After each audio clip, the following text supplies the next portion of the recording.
punch na ngayon is this. Siyempre first, kailangan matuto kayong umiwas dun sa kaliwa. Punch. No.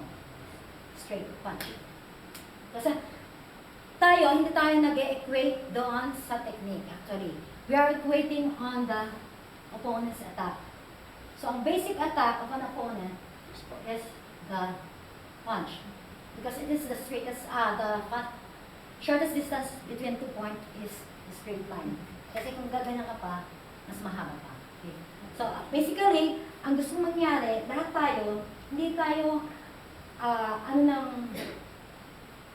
what this? The preparation natin is hindi tayo naka-hang. Kung baga sabi ni Chris, kamay sa dibdib. Siyempre, para tayo makapag-react, makapag-counter, kailangan muna natin maiwasan yung suntok.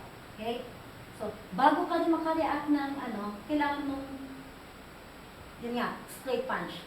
And same thing, meron tayong tinatawag na tapping. This is the hand tapping. Okay? Punch. And hand tapping. Okay? So, ibig sabihin, pag nasanay ka niyan, okay. Another tapping is this. This is arm tapping. Okay? Arm tapping. So, yan. So, dyan na tayo magsasanay ngayon. Then, after ng hand, pag nasanay kayo dito sa mag-tap, that's the time na pwede kayo mag-counter. So gusto ko mag-partner by